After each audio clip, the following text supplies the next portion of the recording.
अर्जुन एक राजकुमार था, हस्तिनापुर का राजकुमार।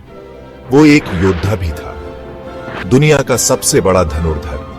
वो न्याय के लिए लड़ता था, धर्म के लिए लड़ता था। वो महाभारत के युद्ध के लिए तैयार था, कुरुक्षेत्र के युद्ध के लिए। ये युद्ध पांडवों और कौरवों के बीच था। पांडव अर्जुन के भाई थे, कौरव उसके कजिन्स थे।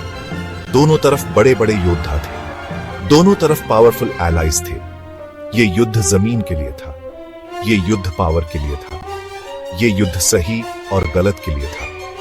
अर्जुन ये जानता था, वो लड़ने को तैयार था, वो जीतने को तैयार था। लेकिन अर्जुन का मन भारी था।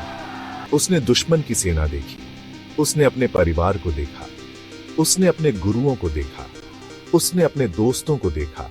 सब एक दूसरे को मारने के लिए तैयार थे। अर्जुन कंफ्यूज था, वो खोया हुआ सा महसूस कर रहा था। अब वो नहीं लड़ना चाहता था, वो अपने परिवार को नहीं मारना चाहता था। जिनसे वो प्यार करता था, उन्हें वो कैसे मार सकता था? वो अपने सारथी की तरफ मुड़ा। उसका सारथी कृष्ण था। कृष्ण भगवान थे, लेकिन वो अर्जुन के दोस्त भी थे।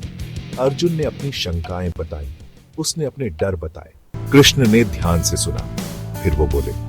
उन्होंने अर्जुन को उसके कर्तव्य की याद दिलाई, उसके धर्म की। एक क्षत्रिय होने के नाते अर्जुन को लड़ना ही था। ये उसका कर्तव्य था, ये उसका धर्म था।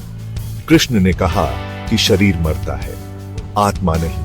आत्मा फिर से जन्म लेती है, मृत्यु अंत नहीं है, ये एक नई शुरुआत है। कृष्ण की बातों ने अर्जुन को हिम्मत दी। अर्जुन अपना कर्तव्य समझ गया, वो लड़ेगा, वो सही के लिए लड़ेगा। युद्ध शुरू हो गया। सेनाएं आपस में भिड़ गईं, तीर चले, तलवारें खनकी। युद्ध का मैदान भयानक था। दोनों तरफ के कई बहादुर योद्धा मारे गए। युद्ध 18 दिन चला। ये एक ऐसा युद्ध था जो कोई नहीं जीत सकता था। ये एक ऐसा युद्ध था जिसने सबको घायल कर दिया।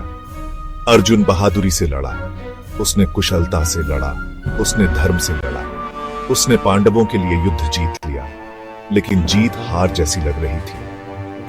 युद्ध की कीमत बहुत ज्यादा थी। अर्जुन ने सीखा कि जीत में भी दुख हो सकता है।